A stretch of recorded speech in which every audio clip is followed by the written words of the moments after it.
네, 머니올라 오늘은 또 많은 분들이 뵙고 싶어 하는 분, 부동산을 생각할 때 꼭 한 번쯤 의견을 구하고 싶은 서울대학교 환경대학원의 김경민 교수님 모셨습니다. 하버드 박사 김경민 교수의 부동산 투자 리포트라는 부동산 트렌드 2025 책의 저자이시기도 합니다. 교수님, 네, 저희가 3월 말에 뵙고 예. 철이 여러 번 바뀌어서 네, 그동안 많이 바쁘셨나 봐요. 예, 우선은 저 책을 여름에 준비해서 썼고요. 예, 그리고 번외로 제가 이제 작년 책에도 조금 썼습니다만 리츠 같은 내용을 좀 빨리 정책화하고 싶었었는데 리츠요? 리츠, 예. 과자 말고 그냥 리츠.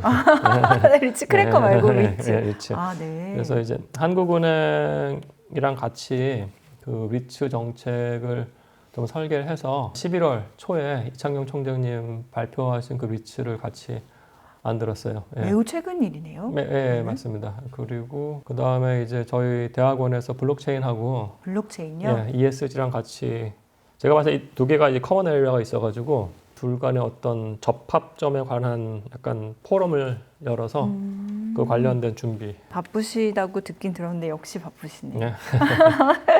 아니 저희가 부동산 관련해서 이제 연말이 되니까 당연히 2025년 트렌드를 한번 짚어볼 때라는 생각이 들었고 그럼 방금 얘기해 주신 그 두 부분도 저희가 한번 조금 하나하나 나중에 여쭤보도록 하겠습니다.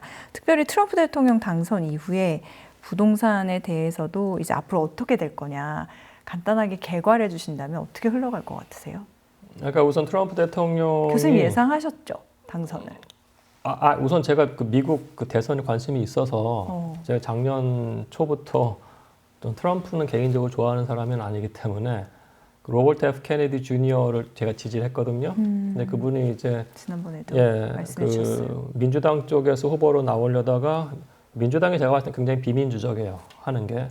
그래서 거기서 뭐 아예 그 정도 지지율이 나왔음에도 불구하고 바이든 대통령하고 그 TV 디베이트도 아예 못하게 했어요. 그렇기 때문에 당연히 본인이 인디펜던트로 나간 거고 그 다음 과정에서 이제 뭐 트럼프하고 접점이 있어요. 이분이. 그래가지고 이제 트럼프 지지하는 부분들 그리고 뭐 나중에 뭐 말할 기회가 있으면 제가 봤을 때는 그 미국 선거 과정에서 좀 이슈가 되는 것들이 있었는데 한국에 거의 소개가 안 된 것들이 많아서 굉장히 심각하거든요. 사실은 미국 현재 트럼프 될 가능성이 좀 상당히 높다고 봤어요. 개인적으로는. 예. 그럼 이 이후에 트럼프에 대해서 우리가 어떻게 대처해야 되느냐인데 우선은 트럼프가 막말하는 거 맞고요. 그 다음에 트럼프가 대통령 전에 사업가로서 디벨로퍼로서의 트럼프는 진짜 나쁜 짓 많이 했죠. 예. 근데 우리가 그거를 제외하고 봐야 되거든요. 그걸 제외하고 본다고 해서 트럼프의 두 가지 특징은 이 사람은 매우 전략적이에요. 그 두 번째는 절대 파국으로 가지 않아요. 예. 다만 이제 많이 변화하는 것도 나타나는데 그 관점에서 제가 봤을 때 지금 이슈가 되는 것들은 한 크게 두 가지 아니면 세 가지일 것 같아요. 그러니까 첫 번째가 이제 관세 부분. 관세를 모든 미국으로 들어오는 제품에 대해서 10에서 20% 그렇죠. 관세 올린다는 거. 네. 그리고 중국은 60% 올린다는 건데 첫 번째는 이게 과연 가능할까? 왜냐하면은 트럼프 일기 때도 굉장히 높은 뭔가를 하려고 했으면 나중에 약간 좀 제가 봤을 때는 이게 협상의 과정으로서 레토릭으로 했던 것 같아요. 이게 좀 캄다운, 그러니까 톤 다운된 것들이 있었고 그래서 과연 가능할까? 제가 봤을 땐 그래도 파국을 까지는 않기 때문에 아닐 것 같고요. 만약에 이게 진짜로 어느 정도 어떤 레벨이든 관세를 높인다고 했을 때는 두 가지로 나눠서 봐야 될 것 같아요. 이게 단기 임팩트하고 중기가 좀 다를 것 같아요. 단기 같은 경우에는 이렇게 먼저 관세를 올리면은 기업들이 그거 원자재 갖고 만든 다음에 가격이 올라가 버리니까 제품 가격 이거를 네. 소비자한테 전가하거든요. 그렇죠. 네. 근데 물가가 그 오르고. 바로 전가하진 못해요. 그러면은 단기적으로는 아마 기업의 부담이 좀 될 것이고, 근데 중기적으로는 이게 소비자들한테 전가가 된다고 했을 때 그때는 인플레이션이 오는 거죠. 그렇죠. 그럼 인플레이션이 온다고 하면은 사실은 부동산 가격은 인플레이션 해치기 때문에 가격이 계속 오를 수가 있는 게 첫 번째고, 근데 두 번째는 저는 인플레이션이 올 거기 때문에 트럼프가 기준금리를 높인다고 절대 보지 않아요. 트럼프는 기본적으로 기준금리를 무조건 떨어뜨려요. 그거를 우리가 트럼프 일기에서 봐야 돼요. 트럼프 일기 때 지금 재무부 장관 제넷 앨런이 그 페드 의장이었거든요. 네. 그 사람 쫓아냈어요. 쫓아낸 다음에 파월을 안 쳤고 파월이 굉장히 자기 주관이 뚜렷한 사람이기 때문에 그때 퀀터테이티브 이징을 없앤다면서 굉장히 빠르게 2016년부터 18, 19년까지 올렸어요. 양적 완화를 없앤다면서 없애기 위해서 0%대에서 2.5%까지 그냥 빨리 올렸다고요. 그때 트럼프가 굉장히 뭐라고 그랬어요. 그때부터 저 파월 쫓아내야 된다고 그랬거든요. 그러니까 본인은 낮추고 싶어 하는 거예요, 사실. 근데 이번에 뭐 그게 실제로 가능할지 모르겠습니다만은 최소한 이건 인플레이션과 상관없이 기준금리는 제가 봤을 때는 더 빨리 더 많이 내릴 가능성이 높아요. 이미 파월이 100기 들고 12월 달 내린다고 확언을 했기 때문에. 그러면은 제가 바라보는 관점은 유동성의 대폭발이 일어날 수도 있어요. 예, 유동성의 대폭발. 그럼 그게 이제 자산 가치에 버블을 띄울 수 있는 가능성이 높아진다고 개인적으로는 생각을 해요. 네. 그럼 그게 이제 미국의 부동산에도 영향을 미칠 것이고, 뭐 우리나라는 사실 미국하고 지금 독립적이지가 못하기 때문에 미국이 인플레이션이 올 거기 때문에 기준금리를 올릴 거라는 건 저는 믿질 않아요. 전혀 미국의 경제 상황과 상관없이 기준금리를 내릴 거고 벌써 12월 달 내린다고 확인을 했고 그 파월 안 잘리기 위해서는 트럼프하고 협조를 해야 돼요. 그러면 아마 우리가 생각하는 것보다 빨리 더 많이 내릴 가능성이 있으면은 한은도 거기에 맞춰가지고 생각보다 스케줄 빨리 내릴 가능성도 존재를 한다고 봐요. 그러면은 미국이나 우리라든지 아니면 제가 봤을 때 글로벌 전체 차원에서의 어떤 이 유동성의 대폭등이 가능할 것 같아요. 네. 유동성의 대폭등 또는 대폭발. 대폭발. 예. 네, 교수님께서 뭐 부동산을 많이 관심사로 두고 계시기도 하지만 어쨌든 미국에서 또 오래 공부를 하셨고 지난번에 저희 머니올라에 나오셨을 때도 이 로버트 케네디 주니어라든지 이런 얘기 해주셨기 때문에 당연히 관심이 있으실 거라고 저희가 봤었어요. 그래서 제가 트럼프 당선 이후에 또 교수님 생각을 꼭 들어보고 싶었는데 사실 많은 사람들이 예상하는 이 유동성 측면에서 이런 추측은 다 맞는 대략 좀 비슷하게 가고 있는 것 같아요. 근데 이제 부동산을 두고 봤을 때 특히 우리 부동산의 경우는 이게 지금 어떻게 더 오를 수 있냐 이런 전망을 하시는 분들도 많은데 교수님께서는 아니다라고 더 오른다라고 이 책에서 지금 부제를 통해서 서울 아파트는 최소한 슈퍼사이클 진입이라는 확정적인 제목을 다셨단 말이죠. 교수님은 상승론자는 아니신 거죠? 아니, 저는 이제 사이클이 있는 거에 대해서 말씀을 드리는 거고 부동산이라는 게 사이클이 존재를 하고요. 그러니까 예를 들어서 제가 2022년에 책 썼을 때는 그때 한 20% 폭락할 거라고 얘기를 했었고 2022년 부동산 트렌드에서는 혼돈의 2022년 부동산 투자의 성패가 갈린다. 예, 그렇게 하고 근데 2023년 책은 사실 그러면 이제 어디까지 떨어지느냐에 대한 얘기였어요. 그러면 사람들이 사실은 본인들이 생각하는 타겟 프라이스 레인지가 있는 거예요. 그러니까 자기들 생각하는 적정한 그 주택 가격선. 근데 그것까지 내려온다고 했을 때 그게 저는 2019년 가격이라고 생각을 했어요. 그래서 2023년에는 그 대폭락을 기회로 전환하는 법이 제 그거였어요. 그러니까 부제가 폭락이 있더라도 기회로 전환하는 법. 그 사람들이 생각해 자기 소득 대비 움직일 수 있는 그 가격대라는 게 존재를 해요. 그러니까 아무리 폭락을 해도 제 소득이라는 게 1억이고 내년에 한 1억 2천까지 올라간다고 하면은 제가 그 소득이 또 안정적으로 한 5년, 6년 간다고 했을 때는 그 안에서도 본인이 지출할 수 있는 주택 비용이라는 게 존재를 하거든요. 네. 모기지 이자. 그럼 우리가 그걸 계산을 해서 이 가격대는 내가 들어가지가 돼요. 아무리 폭락을 하더라도 본인이 뭐 3인 가구, 4인 가구, 즉 자기 가계의 생애 주기를 봤을 때 들어갈 수 있는 사람들이 존재를 한다고요. 근데 그래서 이제 2023년 책은 뭐 그 내용이었고 그리고 2024년 책 내용도 사실은 서울 아파트 상승의 전조였어요. 맞아요. 작년에 기억나요. 서울 아파트 상승의 전조. 그러니까 이게 언젠가는 이자율을 내릴 거고 그다음에 그건 수요 측면이죠. 수요 측면에서 이자율을 내리면 되게 좋은 거니까. 근데 공급 측면에서도 작년 책에서도 이미 공급이 지나치게 미래에 없다는 것, 25, 6, 7 없다는 게 너무나 명확하기 때문에 그럼 이건 상승으로 갈 수 있는 가능성이 있는 것이고 다만 사람들이 이 정보를 체감하는 데 시간이 걸리는 거거든요. 네. 그리고 그거를 확인을 하고 싶은 거고 사람들은 부동산이라는 게 장기 투자이기 때문에 이거는 갑자기 한 번에 들어가는 게 아니어서 그리고 올해는 제가 이게 단순히 뭐 감으로 이렇게 말씀드린 건 아니고요. 그러니까 우리가 금융시장에서 단기 이동 평균선이 장기 이동 평균선을 뚫어버리면은 골든 크로스가 나타나면서 슈퍼 사이클이 나타나잖아요. 그런데 부동산은 가격이 여태까지 정부에서 나오는 거는 뭐 한 달, 세 달짜리니까 저희가 머신러닝으로 매일 주택 가격 지수를 만들어냈어요. 그러면은 이거를 20일치를 이동 평균을 하면은 단기 이동 평균선이 나오고요. 주택 가격에 대해서 뭐 서울시 전체 또는 뭐 강남구, 노원구가 나올 수 있는 거고, 그리고 이제 한 반년치를 묶으면은 뭐 장기 이동 평균선이 나오기 때문에 단기와 장기 간의 어떤 상황을 봤을 때 2006년부터 현재까지 뭐 골든 크로스 나타나는 시점, 데드 크로스 나타나는 시점이 정확하게 일치를 해요. 그러면 이게 어느 정도 과학적 기법에 의한 방법론으로서 저는 유효하다고 봤고, 이제 많은 분들이 그 얘기를 해요. 경제도 안 좋고 사람들의 소득이 이렇게 약간 좀 스태그넌트한데 이 주택 가격 오를 것인가에 대한 그렇죠. 질문들. 네, 여력이. 그리고 근데 정부 규제도 이렇게 정부 세고. 규제 있죠. 근데 정부 규제는 사실은 후행적으로 나타난 거니까 이거는 우리가 제어한다고 했을 때, 만약에 그렇게 한다고 하면은 미국이 2023년 중반 이후에 그 가격 상승을 우리가 설명을 못 해요. 미국이요? 예. 미국 같은 경우에도 지금 선거에서 나타났던 거는 뭐냐면은 이 워킹 클래스, 그러니까 노동자 계층들이 분노 투표예요.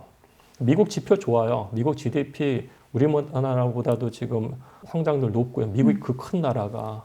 그럼 지표상으로 되게 좋은 거죠, 사실. 네. 그런데 저소득층 그 노동자 계층으로 봤을 때는 이건 자기들의 삶은 더 피폐해진 거거든요. 인플레이션 수준 여전히 높고 소득 상승률은 인플레이션만큼 안 올라갔기 때문에. 그러면은 일반화한다고 했을 때는 주택 가격 떨어져야 되는 거죠. 근데 미국이 어떤 일이 발생했냐면은, 미국이 뭐 제 책에도 썼습니다만 모기지 금리가 30년 만기가 4%에서 7%로 갑작스럽게 올라갔어요. 미국도 이자를 0.5에서 5.5로 올렸기 때문에 4에서 7까지 간 거죠. 많은 사람들이 2022년 때 어떤 생각을 했냐면 이제 주택 가격 조정 받는다였어요. 조정 받았어요. 한 6, 7개월. 네. 그 다음에 2023년 4월부터 미국의 바닥을 치고 다시 올라가요. 여전히 모기지 금리는 7%예요. 주택담보대출 이자가. 이거 설명을 못하는 거라고요, 사실은. 그래서 지금은 제가 봤을 때 소득의 이슈가 아니에요. 지금은 이제 금리가 이제 유동성이 계속 풍부해질 것이고 정부에서 누른다고 유동성이 잡히지가 않아요. 예. 그리고 이제 공급 측면에서의 그 시그널이라는 게 너무나 명확하기 때문에 슈퍼 사이클을 탄 거고, 다만 여기서 제가 말씀드린 슈퍼 사이클이라는 게 뭐 2024년, 2025년에 대폭등을 말씀을 드리는 건 아니고요. 장기간의 어떤 상승장에 들어갔다는 것이고, 그러면 정부 정책 당국자가 지금 굉장히 신중하게 정책을 펴야 된다는 그 말씀을 드리고 싶어요. 네. 교수님, 그럼 이 책을 아직 뭐 안 읽어본 사람들도 많고 읽기 시작한 사람들도 있을 거니까, 만약 그런 전조도 아니고 거의 뭐 진입해서 그 트렌드가 간다라고 본다면 결론은 어떻게 내리셨어요? 저는 이제 서울 시장만 본 거니까 서울 아파트 시장 같은 경우에 이제 금리에 따라서 약간의 레인지가 좀 달라요. 근데 저 책을 썼을 때가 분석은 2024년 6월에 끝난 거거든요. 그 이후에 기준금리를 조금 낮추면은 제가 봤을 때 한 5% 서울 전반, 그리고 약간 기준금리 한 0.75까지 낮추면은 한 10%까지 상승인데, 이미 그렇게 왔어요. 이미 6월 대비 지금 가격 이미 5% 이상 올랐어요. 예, 서울 전반적으로 봤을 때.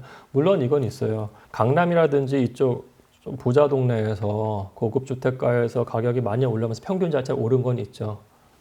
지금 아마 노원구나 성북구에 사시는 분들은 그렇게 많이 안 올랐다고 생각하실 수 있겠습니다만은, 노원구가 중위값이 대략 6억이에요. 거기 6억에서 사실 6억이라고 하면은 1%가 600만 원이에요. 그죠?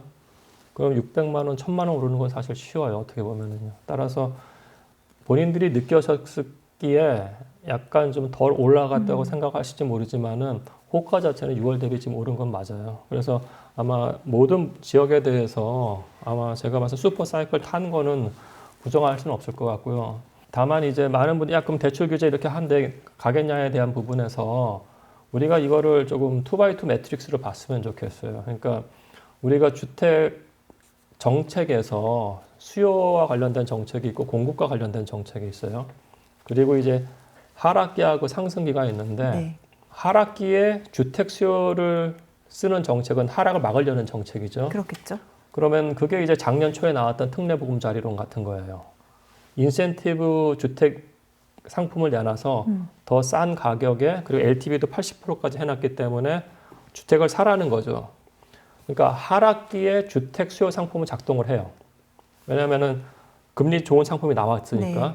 근데 하락기에는 주택 공급 측면은 없어요. 하락하는데 공급할 수는 없잖아요. 그렇죠. 거기는 아예 없어요. 그럼 상승기에 주택 수요를 잡는 거죠. 그때 네, 그런 정책을 하죠. 그 정책을 문재인 정권 때 매달 했어요. 수요를 잡으려고. 네, 매달 했잖아요. LTV 80% 60% 낮추고 뭐 DTI, L 이거 다 계속 그거 잡았냐고요. 그거 못 잡혀요. 기본적으로 봤을 때는. 다만 우리가 상승기에는 공급과 관련된 정책은 작동을 해요.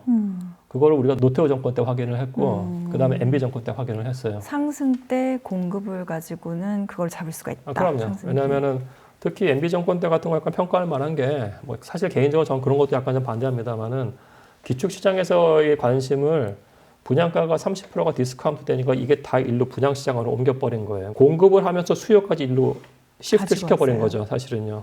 그러니까 지금 그걸 해야 돼요. 그 정책을. 그러니까 88 대책은 제가 봤을 때는 88 대책 내용도 사실은 제 작년 책에 나온 내용은 똑같아요. 그린벨트 풀어가지고 뭐 해야 된다는 거. 근데 88 대책 작동을 안 했어요. 근데 실패로. 네, 실패했죠. 근데 지난달에 나온 것들은 그나마 가능성은 좀 보여요. 왜냐하면 정확하게 땅을 어디로 지정을 했고 그리고 거기서 우리가 어떻게 한다는 계획을 있다는 걸 좀 보여줬기 때문에 그럼 실질적으로 분양시장을 열어줘야 돼요. 우리가 MB 때 정책을 보면은 그 당시 시점이 이제 2010년대 가을 시점이에요. 우리가 그 글로벌 금융위기를 굉장히 잘 극복했어요. 잘 극복했기 때문에 2010년대 봄이나 여름에 신문 기사들 특히 서울 아파트를 보면은 아파트 가격이 오를 것 같다는 얘기가 계속 나와요. 그 다음에 이제 가을에 이제 대규모 보금자리 주택 분양 시장을 열어버린 거죠. 네. 강남권에 있는 세곡동, 내곡동에 있는 그린벨트 일부 해제해서 민간 브랜드 아파트 만들고 거기에다가 일정 기간 살면서 그 분양을 할 수 있는 기회를 준 거죠. 그러니까 분양도 늘리고 그쪽으로 수요를 데리고 왔어요. 그렇죠, 분양 그렇죠. 쪽으로. 예, 그렇게 하면서 당시의 가격을 보면 2010년 말부터 2012년 말까지 거의 2, 3년 동안 가격이 쭉 빠져요, 강남이. 그러니까 그거는 이제 작동을 한 것이고, 네. 그 다음에 이제 노태우 정권 같은 경우도 보면은 강남 집값이 뭐 1988년, 뭐 87년 이럴 때 보면은 한 1년에 100%씩 올라가요. 어마어마한 대폭등을 했어요. 그때 뭐 전세 가격, 매매 가격 다 같이 대폭등 했어가지고, 왜냐면 노태우 정권 때 경제 성장이 극도로 좋았어요. 어마어마하게 경제 성장을 하니까 자산 가치는 그 경제 성장하면 더 가요. 100%씩 오르니까 자살하고 난리도 아니었어요, 서민들이. 그때 노태우 대통령이 이제 TF팀 만들어서 일기 신도시를 공급을 한 거죠. 굉장히 빨리 공급을 했고, 그래서 89년인가 90년부터 96년까지 분당 40만 도시를 만든 거죠. 그러면서 강남 가격은 실질적으로 80년대 후반부터 96년까지 쭉 빠져요. 그게 그러니까 상승이 공급으로 잡힌 케이스인 거예요. 그럼요. 그거 만약에 안 그랬으면은 그때 뭐 단군 이래 최대 호황이었기 때문에 어마어마하게 부동산 가격을 올려버렸을 거예요. 그래서 공급 측면으로 이걸 잡아버린 거예요, 사실은. 예, 그래서 이게 상승장일 때는 우리가 경험적으로 봤을 때 수요 정책은 작동을 안 해요. 소비자들이 이미 기대를 하고 미래에 대해서 알고요. 그 다음에 액션을 취할 건데 이거를 누른다고 했을 때 눌리지가 않는 게 뉴스 나온 것처럼 지금 금융당국에서 한마디 하니까 은행권은 싹 죽었어요. 또 알아서 올리기까지 했어요. 제가 봤을 때는. 근데 소비자들이 바보가 아니기 때문에 제2금융권으로 가요. 새마을 물고 농을 간다고요. 그러면은 예를 들어서 중앙회가 있고 단위가 있어요. 네. 단위가 있잖아요. 단위는 거기서 실적이 중요한 거기다 다 줘요. 이자율도 그렇게 높지도 않기 때문에. 그러니까 이번에 가계대출 이쪽 부분 더 늘어난 거예요. 그러니까 사람들이 바보가 아닌 거예요. 그래서 지금 할 수 있는 방법은 사실은 공급 사이드에서 빨리 거대한 분양시장 열어줘야 되는 것밖에 없을 것 같아요. 그러면 사실 실수요자 입장에서는 할 수 있는 게 많이 없네요. 교수님께 답을 여쭤봤더니 어떻게 보면 그거는 이제 정책 당국이 해줘야 될 일이니까 일반 이 방송을 보는 아니 그러니까 사실은 우리가 이거는 제가 봤을 때 앵커링 효과거든요. 그러니까 신문에 나오는 게 반포에 있는 아파트가 4월인가 뭐 50억에 거래됐다가 6월 달에 50억 되고 8월에 60억 됐다 우리가 그걸 기억하잖아요. 근데 이 유튜브 방송을 듣고 있는 분 중에서 서울시 아파트 중위가 알고 계신 분 있냐고요. 제일 중요한 건 중위값이에요. 미국이나 유럽에서 아파트 시장 분석할 때는 중위값이 어떻게 됐다는 얘기를 하는 것이지 최고 아파트 가격이 얼마 됐다는 건 아무도 얘기를 하죠. 가십성으로. 근데 그렇게 얘기를 안 해요. 그럼 예를 들어가지고 이게 2024년 3분기가 10억이에요. 노원구가 서울시에서 가장 큰 아파트 시장인데 정확하게 얘기하면 5억 9,500만 원이 중위값이었어요. 3분기에. 충분히 어포더블한 가격이에요. 사실은. 그러니까 우리가 이게 아주 높은 금액에 대해서 앵커링이 돼 있으니까 거기서 55억에서 60억으로 5억이나 올라버린 걸 생각하니까 밖에 있는 사람들은 와 서울시 아파트가 뭐 저렇게 비싸? 그리고 2달 만에 5억이 올랐어 이렇게 되는데 실질적으로 중위값을 본다고 했을 때는 중산층이 충분히 살 수 있는 가격대예요. 예, 따라서 이 부분은 서울 아파트 값의 그 중위값이라든지 그런 프라이스 레인지를 우리가 적정한 수준을 안다고 하면은 수요가 존재를 해요. 강남 집값이 진짜로 뉴스에 많이 나오는 건 본 것 같은데 교수님 지금 말씀하신 대로 미국은 그러면 그런 게 가십성이 뉴스에 나오는 것보다는 정말 중위값? 그럼요. 중위값 값. 그러니까 왜냐하면 시장 전반에 대해서 얘기하는 건 중위값 값을 하는 거죠. 우리는 보통 사람들이 얘기할 때 뭐 기준으로 압구정동 얘기한다. 뭐 현대 아파트가 얼마 됐습니다 이건데 뭐 저도 못 사는 거고요 사실은. 분명 60억짜리라고 하면은 자기 LTV 50% 할 때 자기 돈 30억이 있어야 되는데 일반적인 사람 중에 30억 있는 사람이 얼마나 되겠어요. 0.001%의 수요를 위한 얘기를 하는 게 그 시장 자체를 대변하는 건 아니죠 사실. 그러면 교수님께서 이 슈퍼사이클을 어떻게 계산하셨는지가 되게 궁금했는데 아까 말씀해주신 그 조금은 어렵고 긴 설명을 통해서 그건 계산이 나온 거네요. 그렇죠. 우선은 첫 번째는 사실 제가 근래 한 연구 중에 제일 자랑스러운 연구예요. 이거는 서울시 아파트 모든 아파트에 대해서 가격을 다 추정을 해요. 모든 아파트.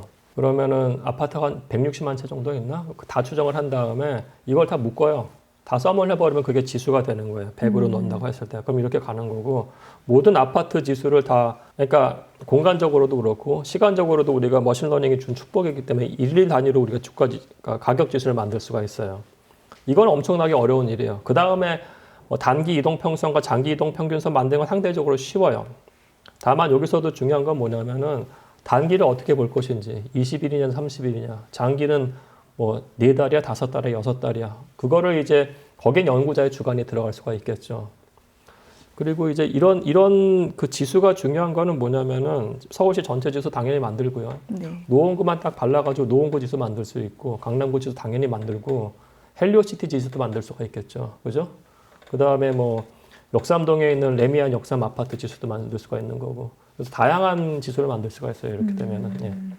교수님 그러면 아까 얘기하셨는데 아직도 들어가 볼 수 있는 지역이 있다라고 말씀을 하셨고 그러면 그거라도 빨리 들어가는 게 주거 안정의 측면에서나 마음이 놓이는 선택이겠네요. 그러니까 여러 가지를 고민을 하셔야겠죠. 본인의 지금 에쿼티, 그다음에 본인의 어떤 그 직업상의 안정성을 봤을 때 이게 최소한 우리가 7년은 갖고 있거든요. 7년 동안 본인의 소득이 안정적으로 늘든지 최소한 줄어들지 않는지에 대한 계산. 그리고 그 본인이 속한 가게의 어떤 생애 주기. 왜냐하면 지금 아이가 고등학생이다. 또는 대학교를 어떻게 갈 것인가. 아니면은 꼬맹이가 하나 있는데 와이프가 출산 예정이다. 그러면은 집을 갈아타기를 해야 될 거 아니에요. 그럼 그때는 비쌀 것 같으니까 지금 들어가냐는 결정을 할 수도 있는 것이고. 그러니까 그런 다양한 거를 생각을 해야 될 거고요. 그 다음에 이제 우리가 이걸 왜 중요시하게 생각을 해야 되냐면은 그냥 계산을 그냥 깔끔하게 할게요. 그 만약에 6억 전체 6억이라고 하고요. 집이 6억이라고 하고 그리고 이제 그냥 6억 전체 다 대출로 한다고 할게요. 그러니까 집이 8억인데 6억을 대출로 했다고 칠게요. 그러면은 본인 돈 2억 있으셔야 되는 거고 6억에 대해서 지금 한 4%라고 하면 64, 24, 한 1년에 한 2,400만 원 내는 거죠. 그죠? 근데 만약에 이자율이 좀 만단된 가정입니다만은 뭐 한 3%로 떨어졌다고 할게요. 그러면 63, 18이 되는 거예요. 네. 그죠? 1,800만 원. 1,800만 원이 되는 거고. 근데 부동산에서는 어떻게 바라보냐면은요. 예를 들어서 본인의 소득이 1억이라고 했을 때 서울 같은 대도시 글로벌로 보통 한 40%까지 그 주택 비용으로 써요. 그럼 1년에 이 사람은 4천만 원을 쓰는 거예요. 그죠? 그러고 이제 본인이 어떤 집을 10억짜리 주택을 우리가 매매한다고 했을 때 깔끔하게 지금 현재 이자가 4%라고 하면은 1년치 이자가 4천만 원이에요. 그럼 딱 적당한 거예요. 그러니까 10억짜리 담보대출에서 본인이 4천만 원을 내야 되는데 본인 소득 1억에서 40%의 4천만 원 그대로 되는 거죠. 소득은 여전히 똑같아요. 근데 만약에 우리가 이자가 3%로 떨어졌다고 할게요. 네. 그러면은 10억에서 본인이 내는 거는 3천만 원이 돼버려요. 그죠? 그럼 지금 1천만 원이 벼요. 네. 그럼 이 사람은 어떤 생각을 하냐면은 4천만 원이 되는 순간까지 집을 올릴 수가 있어요. 그러면 그게 12억 5천 정도가 될 거예요. 그럼 벌써 자기가 봤을 때 나는 1년에 4천만 원 정도만 주택 비용으로 쓰면 되는데 기존에 4%일 때는 4천만 원인데 3%가 되는 순간 3천만 원이 됐기 때문에 저는 1천만 원 여윳돈이 생기거든요. 그럼 물론 이걸로 가처분 소득으로 다른 소비를 할 수도 있겠습니다만은 어떤 사람들 이 정도면 내가 10억짜리 주택이 아니고 조금 더 높여서 가볼까라는 생각을 하는 거예요. 그럼 그게 한 12억까지 갈 수가 있다고요. 그럼 10억에서 12억까지가 금방 점프가 돼버리는 거예요. 즉 기준금리가 1% 떨어진다는 거는 네. 주택 가격에서 10% 20% 올릴 수 있는 가능성이 생겨버려요. 따라서 지금은 기준금리가 하락이 시작이 시작됐죠. 됐기 때문에 본인이 소득이 안정적이고 생애주기상 갈아타기 시점이 된다고 했을 때는 적정한 수준대의 아파트를 바라보는 건 전 나쁘지 않다고 생각해요. 그러니까 유동성이 지금 빠르게 공급이 될 거거든요. 그럼 사람들은 파이낸스 하는 툴을 알아서 찾아요. 제가 봤을 때 이제 장기간 상승장의 시작인 것이고 네. 얼마만큼 가격이 오르냐에 대해서는 정부 정책이 어느 정도 이제 나올 거라고 생각은 해요. 글로벌 인베스터들이 우리나라에서 제일 관심 있는 데가 주거용이에요. 그러니까 이 리츠 상품이 만들어지는 한 글로벌에서 인베스터들이 여기다 에쿼티를 박을 거예요. 지금 우리가 10억짜리 주택을 산다고 하면 두 가지 케이스예요. 딱 자기가 5억 원이 있어가지고 그거를 매매하는데 그때 5억 원이 있어야 돼요. 5억 원이 없는 순간 그 사람은 전세 또는 월세예요. 그 사람한테 이게 새로운 주거 상품이 될 수가 있는 거예요. 저는 이제 부동산이 금융화돼야 된다는 생각을 계속 하고 있기 때문에 그러니까 유동성을 폭발적으로 늘렸고 주식시장을 통해서 많은 에쿼티가 들어올 수 있는 거기 때문에 대다수의 사람들이 부동산에서 투자할 수 있는 기회를 주는 거예요.